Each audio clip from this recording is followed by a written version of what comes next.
Hello, welcome. Good morning, everyone. I'm Denise Barbosa, and we are here again today for a new McKinsey Talks. McKinsey Talks has already established itself as a space for most relevant and latest topics with the world's leading experts. As the pandemic evolves, we will discuss today the topic leadership in a crisis, how to overcome pandemic fatigue and re-energize organizations for the long run. Today, we are welcoming Mike Carson, partner at McKinsey in London, founder of Aberkyn and former officer at Britain Royal Navy. During his 12-year naval career as an operations officer, Mike developed and studied leadership closely and served in war zones in many occasions. Mike is also the author of the bestseller, The Manager Inside the Minds of Football's Leaders. Good morning, Mike. Good morning, Denise. We also have here today Rami Goldfajn, senior partner at McKinsey in São Paulo and leader of the People, Organization and Performance Practice in Latam. Good morning, Rami. Good morning. And Fernanda Mayol, partner at McKinsey, leader of People, Organization and Performance Practice in Brazil and leader of Rio de Janeiro office. Good morning, Fernanda. Good morning, Denise. Please note that you at home will be able to ask questions through the session by clicking the button on the left of the video window. Please contribute. Your participation is essential. Let's get started. Fernanda? So thank you so much, Denise. And good morning, everyone. It's a pleasure to be here. And I want to start this introduction with a quote. A quote that says that life isn't about waiting for the storm to pass. It is about learning how to dance in the rain. Looking at the pandemic and how it evolved over time, at the beginning of the crisis in Brazil, we actually saw many heroes. No? We saw leaders that really made the organization thrive. No? The level of productivity, the level of engagement, the speed in the decision-making, all of this was really incredible, no, unbelievable what we did. But then the time passed and the pandemic evolved in a more challenging direction, new waves, new variants. And although the world started to get vaccinated, the advancement of the vaccination in Brazil and in some countries in Latam were well below our expectations. So of course, the leaders and the workforce start to get tired, start to feel exhausted. The vaccine gives us hope, but it doesn't change the fact that lots of people are struggling. No? We have 74% of Brazilians that know someone in their work that resigned, that left the work because of the pandemic. No, the number of individuals who rate mental health issues or who mention mental health issues is 3 times higher than before the pandemic. And 70% of the US workforce report any type of symptoms related to burnout. So in this context, the question is, how can leaders overcome this situation? And we look for answer by observe individuals in really extreme situations, such as severe illness. No? And we saw that actually there are 3 groups of reactions. The first group are the individuals that engage with the past. No, they just consider their life before the disease. So they create a kind of a restitution narrative. We have a second group, that is the group of individuals that cannot imagine the future. They stick to the present. They only exist in the present. And they create a kind of a more chaotic narrative. And then there is a third group. That is a group of individuals that embrace the quest, no, and make this part of their identity, their journey. And those are the ones that has higher chances of winning the battle against the disease. So leaders can transpose this to their organization, and can do this by doing 5 things. Number 1 is provide this bounded optimism. What I mean, the leaders, they should inspire, they should engage, they should talk about a bright future, but it must be done, it must be tempered with reality. This balance between future reality, it's very important. Second one, and number 2, is listen. Listen, listen, and listen. We would love to come here and show in one page a beautiful plan to re-engage the organizations. But the reality is that it doesn't exist. No? So this plan needs to be built, and leaders need to be very adaptive. It needs to be very creative to deal with that and to create plans for their own organization, for their own people. And to do this, they must listen the organization, listen to the people continuously. Number 3 is actually a good news, no? Is that adaptability and resilience are skills that can be learned. So leaders must invest to teach them, must invest to train the organization, and to do this at scale. Number 4 is promote well-being. But when we say that, is promote well-being for real. It's not only talking about the importance of taking a break or doing exercise. It's really about being a role model. It's really about creating the conditions for the organization to do this. No, is create an agenda for that. Is create the rules or the conditions to enable that for real. And then the last one, the number 5, take us back to the beginning of this short introduction, and it's actually an invitation for the leaders. No, is we see this challenge as an opportunity to reinvent the organization, to rethink the organization, to reshape the organization for the future. Thank you so much. Thank you, Fernanda. Very, very interesting.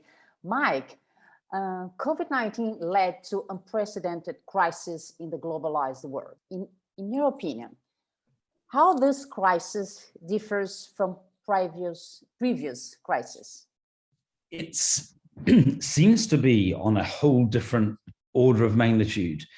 Even if you look at crises such as war, right? And even going back to the Second World War, for example, which was pretty much a global experience. With this one, things were shifting all the time, largely because of interconnectedness, global interconnectedness, and because of social media, broadcast media, the ability to connect, which has been so helpful in ways like this. Even so, every single person, it seemed, was touched, right? So every single person on the planet, pretty much, and I think that has been hard for almost everyone to handle, particularly senior leaders. It's like, how long will this last? And every day, different opinions come out, and we're like forced to reshape and rethink almost every waking moment. That is exhausting, and it's been for that reason, I think, a difficult and different time.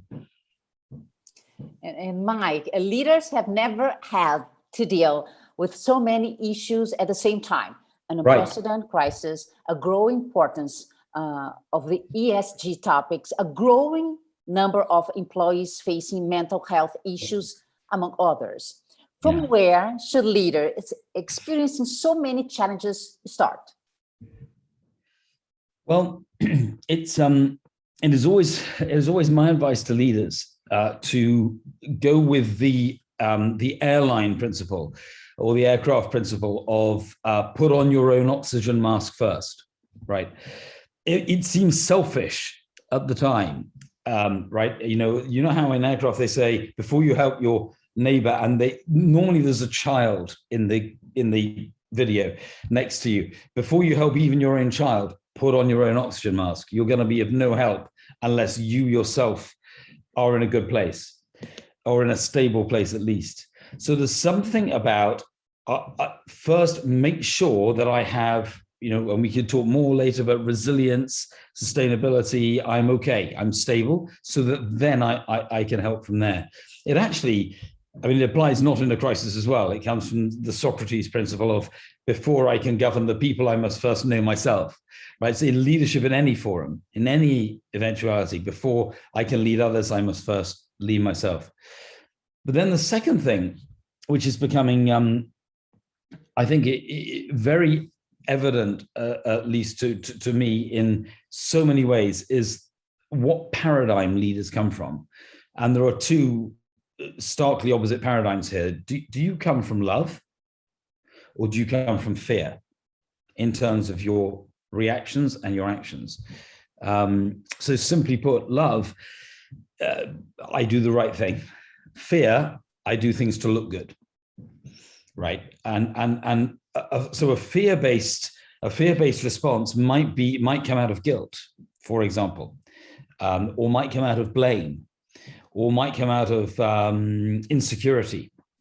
I fear I'll lose my job. I'll lose my standing. I fear whatever it is.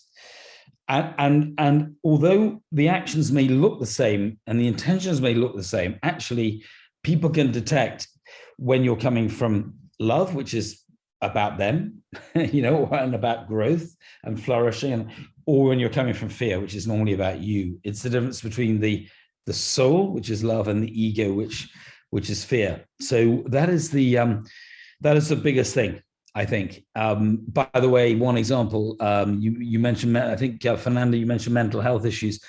Mental health. Do I come at mental health from out of fear? I mustn't have people with mental health issues in my organization, or I must be seen to be sympathetic, or what that produces one set of responses, versus I'm going to take some real action because mental health is a problem in this current environment. So what actions am I going to take?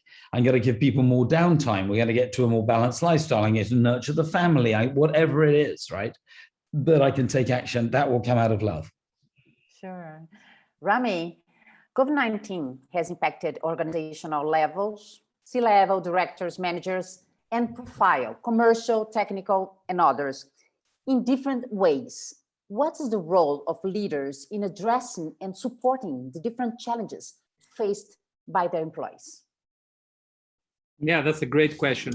So first of all, we need to first recognize that there is a different impact by different groups. So for example, that we see that young professionals are feeling isolated and depressed, right? But we also see, not all of them, but just there's a group of people that are not happy with what's going on. But also there's a group of people with families that are happy to be more at home and close to their families.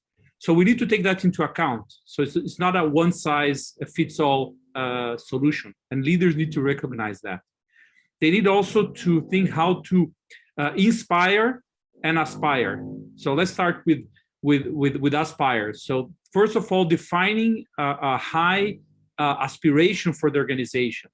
Think bigger and think of a purpose as well that will connect to everybody.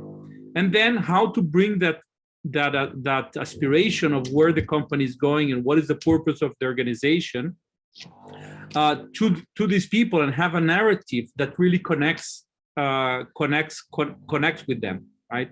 And always bounded with optimism, right?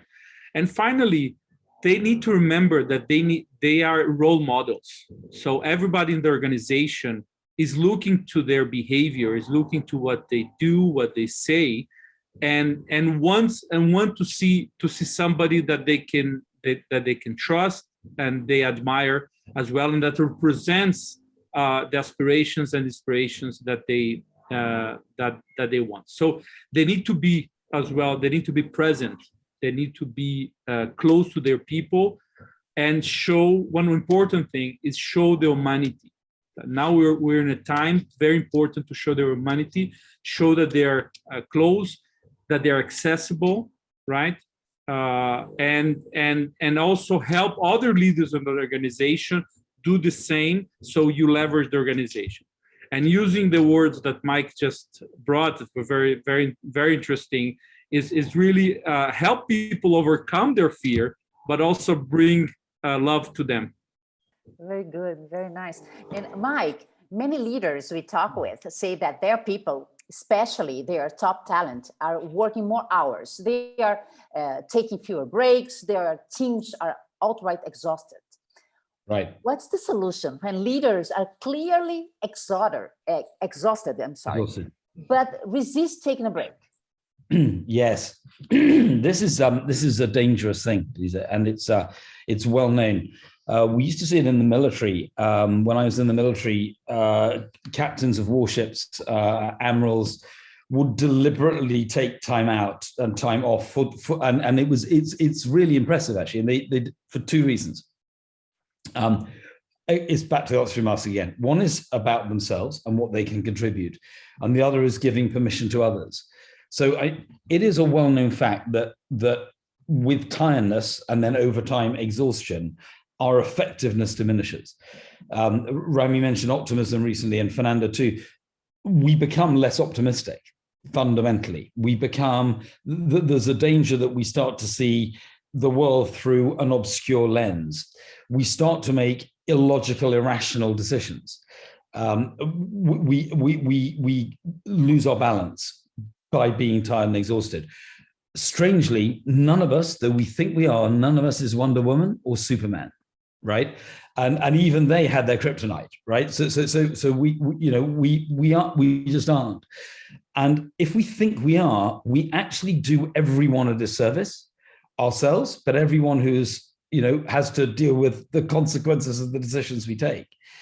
So this is really important. Being honest, knowing my own limits, acknowledging my own limits. That also connects, Rami, with bring your humanity, involve vulnerability, because this is really important. No one's going to thank you for pretending you can do it when you can't, right? Let's be real. So there's something about courage for sure. There's something about strength for sure, but there's a time to step back. And that's part of what a leader does, is notice that and sort of know that up front, know my limits. And then the second thing is, in doing that, we give permission to others to do the same. Because in the end, we're role models. As senior leaders, we're role models. And others look to us and they do what we do, not what we say, typically, right? This is well proven. So I can say, hey, take time. But if I'm not doing it myself, they don't do it. And if they're not doing it, their teams don't do it. We all become exhausted. The organization becomes exhausted, crazy. So I used to see, admirals, for example, we would have surge capacity. We have a thing called surge capacity. That means for 24 hours, I can do it. I can charge over. It's the moment I'm going to do it, or 36 or however much, right? And you can go without sleep even, and you can do it.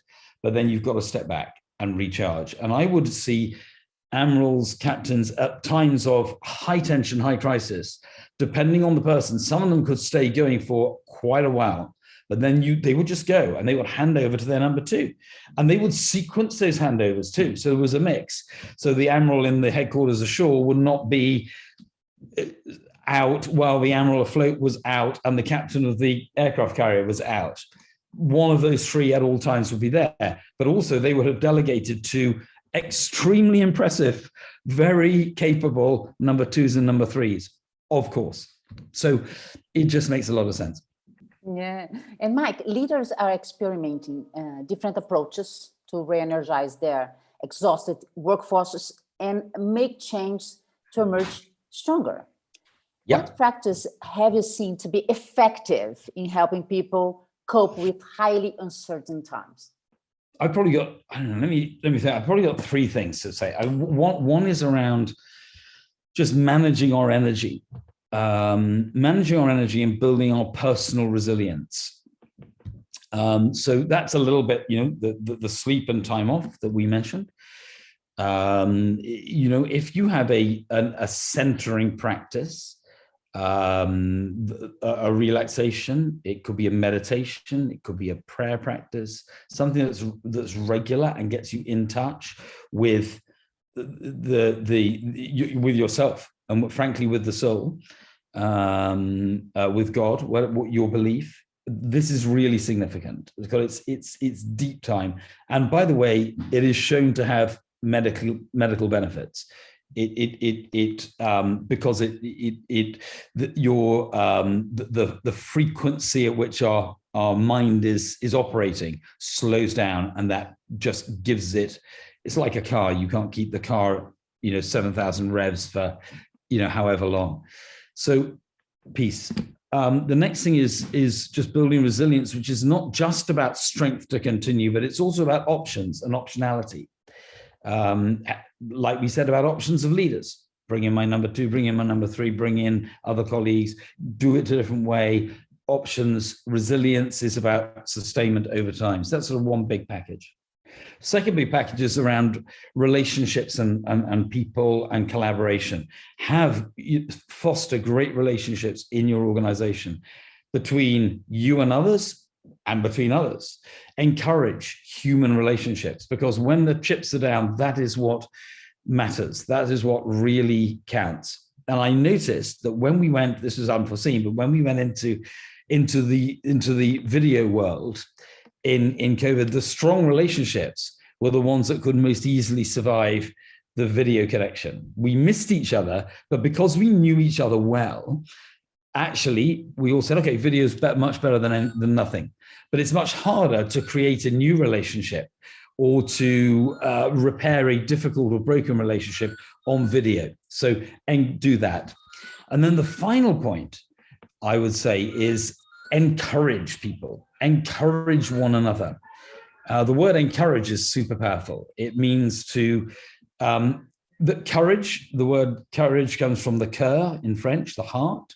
So it means to build up one another's heart. It means to, if I encourage you, I'm building up your heart. That is resilience, strength, passion, purpose, operating from purpose. People will talk about this a lot now. They're right to, should have been talking about it for a lot longer. These things are super powerful. Encourage one another. I think in terms of conversation and feedback, the factor should be 10 to 1. We should be encouraging so much more and criticizing so much less.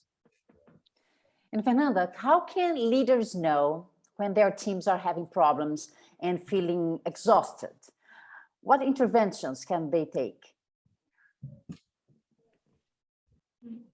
As we were saying, Denise, I think the first one is really listen. No, you need to listen people to see understand what is going on. No.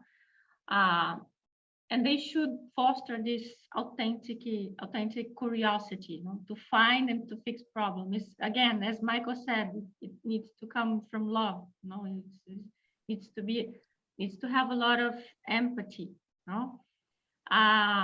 It's important to make a point of being present, even if it's by video, but being there, being connected with the team, talking with them, learning, ask about how they are feeling. So again, it goes very much in line with this whole notion of come from love, listen people, demonstrate and have empathy, and being connected and being curious about how people are feeling. And Mike, what capabilities do you see as crucial for leaders to support their organizations to navigate through crisis? I'm sorry, Denise, did you say what capabilities? Yes. Capability in the leader. Yeah, do you see as crucial for leaders? Yeah, so there are a few. One for me is a little bit building on Fernanda just now. Genuine empathy.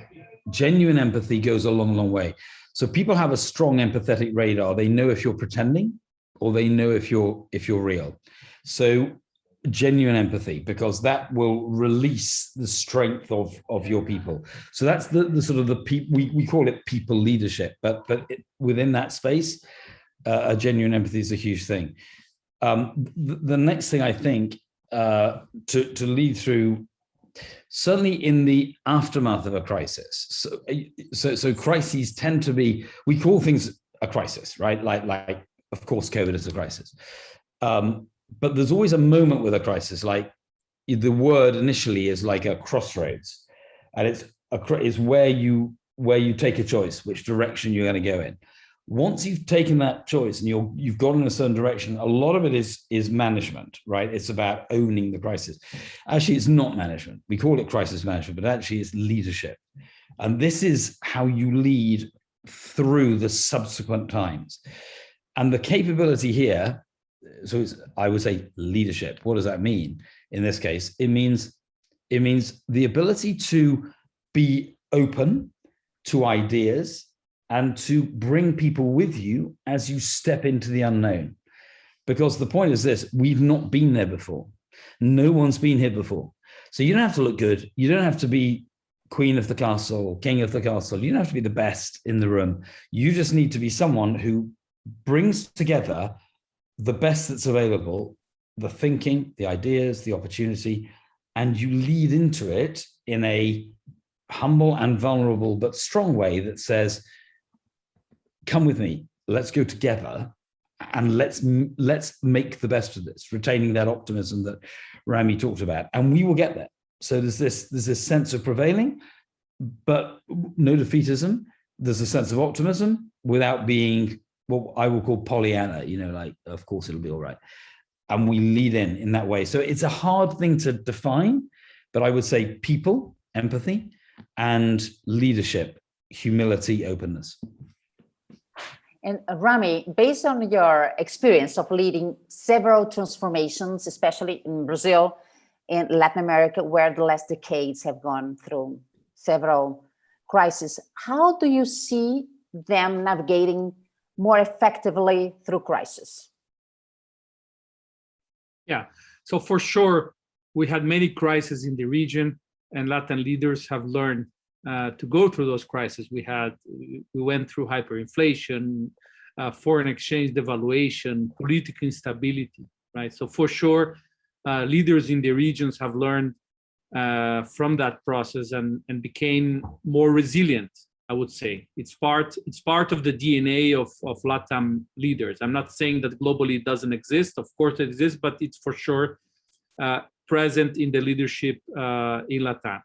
Saying that, the COVID crisis is something that never imagined, and no one planned for it, right? So it's really what they call the black swan, right? So something really different. Nobody was ready for it, and a different muscle was needed, right? We have observed that the leaders in general in LATAM, but also globally, I'm impressed how fast they acted and how they adapted. Going from a crisis mode, trying to understand what is going on and to stabilize the business, to really start thinking and being aggressive in terms of the opportunity that the crisis have come. And I'm thinking here of new services, new products, right? We have seen unprecedented movement in the last 12 months in terms of creation of new services and products, new startups, mergers and acquisitions, IPOs, and so forth. Right? So we see leaders really adapting in LATAM, but also I would say that globally in general. What is differentiating right now is that the crisis is hitting countries and regions in different ways because of the disease itself, but also how the countries have acted to control it. Right. So we see countries that are on the way of getting out of the crisis, and still others that are in the middle, still in the middle of the crisis with hopes to get out. And that is what is affecting the differences right now. Sure. So thank you, Mike, Rami, and Fernanda. I'd like to start now the panel with a Q&A sent by our audience. And the first question is for you, Rami. What lessons from other crises did you bring to face the COVID-19 crisis? As I mentioned, the lesson is first of all for leaders to understand what is going on. Don't panic, right? and think in terms of the phases of recovering from a crisis. So first, understand the crisis, deal with it, stabilize. We have seen unprecedented shortage of raw material, for example, stopping production. We have seen unprecedented closure of retail stores. So how to deal with that, right? And finding solutions fast. So, for example, we have seen e-commerce exploding, right, last year and the last months as well, trying to recover for the fact that retail was closed. So the adaptability was really important. And the last thing, which I think is, as a leader, you need to think of the opportunities as well, right, to overcome and think of new services, new ways to correlate with your client, and new ways of new products. Let's also remember the part of the role of the leader in terms of the people that he leads, and how to really be more closer to them, as we mentioned before, how to show the honesty, the humbleness, the narrative, the role model, the overcoming of the fear, and again, bring love and hope in the relationship, which is very important, as Michael said.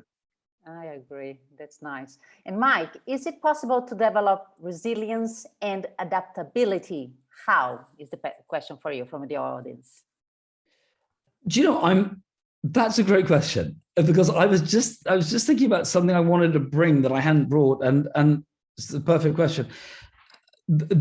One of the great skills that a leader can have is something that's been on my heart for a long time.